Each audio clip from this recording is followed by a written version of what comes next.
E na videoaula de hoje, vamos continuar nossas aulas sobre o sistema esquelético, falando sobre os três grandes grupos das articulações.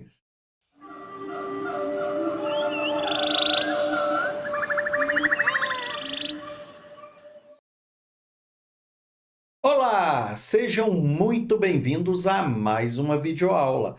Mas antes de iniciarmos, lembre-se de deixar aquele like, se inscrever no canal e ativar o sino de notificações, além de nos seguir no Instagram e Facebook, ok?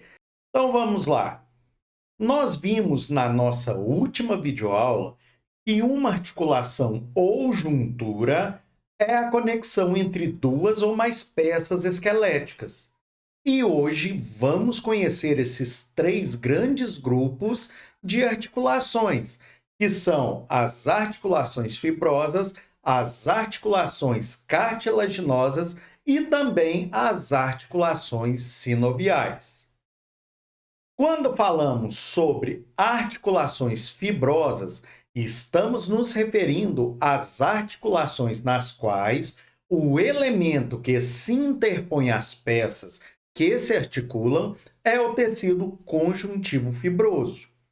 Então, são ditas fibrosas ou sinartroses. O grau de mobilidade delas, sempre pequeno, depende do comprimento das fibras interpostas. Existem três tipos de articulações fibrosas.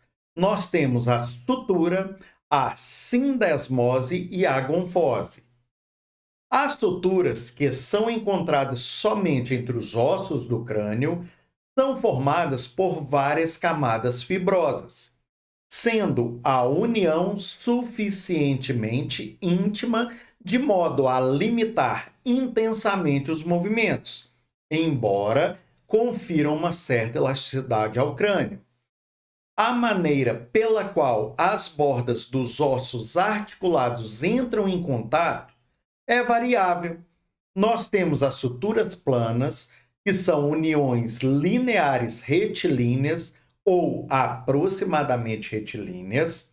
Nós temos as suturas escamosas, que são as uniões em bisel, ou seja, no formato da ponta de uma agulha de seringa. E temos também as suturas serreadas, que são as uniões em linhas denteadas. No crânio, a articulação entre os ossos nasais é uma sutura plana. Entre os parietais, nós temos a sutura denteada.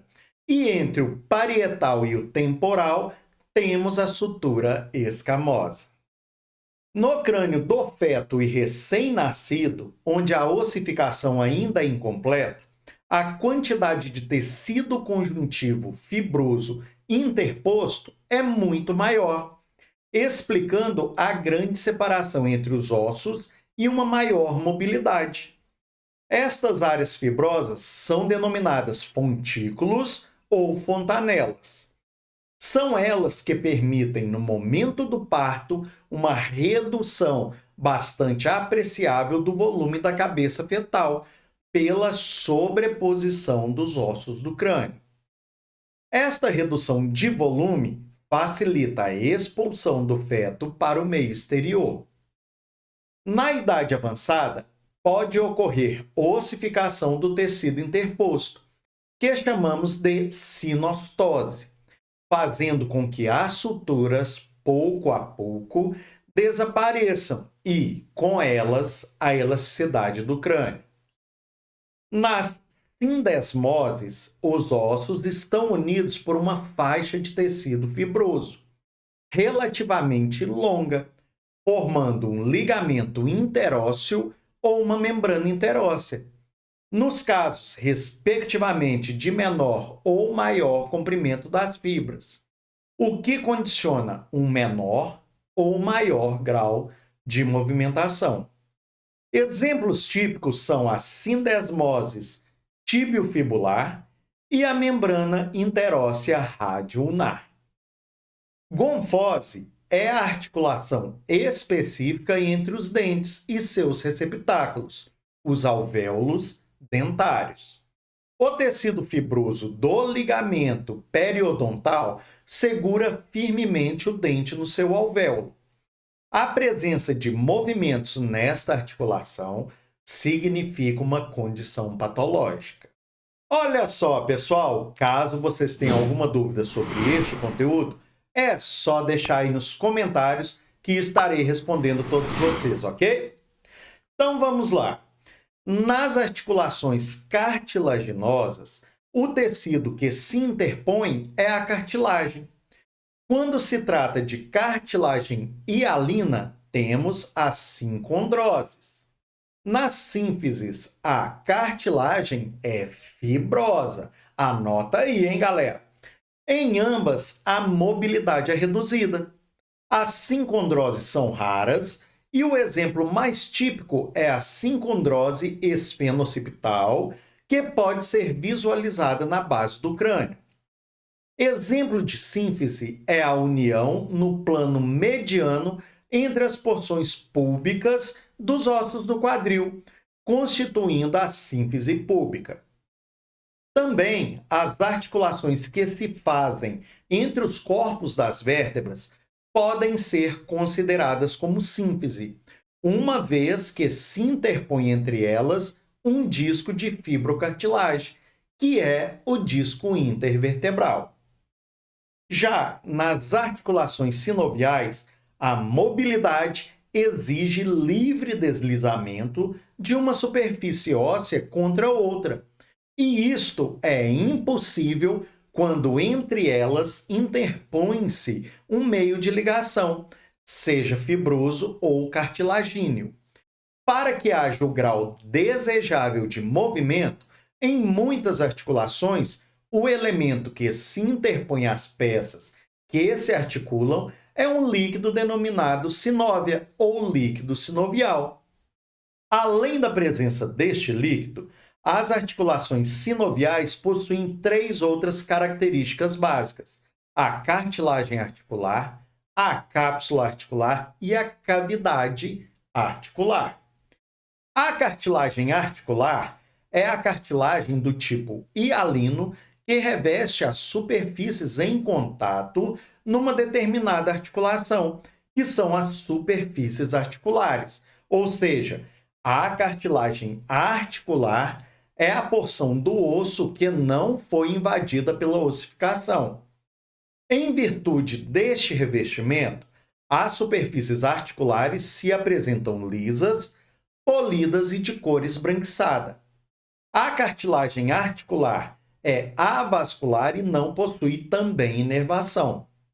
Sua nutrição, portanto, principalmente nas áreas mais centrais, é precária, o que torna a regeneração em caso de lesões mais difícil e lenta. A cápsula articular é uma membrana conjuntiva que envolve a articulação sinovial como um manguito. Apresenta-se com 2 camadas, a membrana fibrosa, que é externa, e a membrana sinovial, que é interna. A primeira é mais resistente e pode estar reforçada em alguns pontos por ligamentos, destinados a aumentar sua resistência. Em muitas articulações sinoviais, todavia, existem ligamentos independentes da cápsula articular. E em algumas, como na do joelho, aparecem também ligamentos intraarticulares. A cavidade articular é o espaço existente entre as superfícies articulares, estando preenchido pelo líquido sinovial. Bem, pessoal, e antes de terminarmos, eu gostaria de saber se você já assinou nossa lista de presença da aula de hoje e se matriculou para receber todas as notificações das nossas aulas.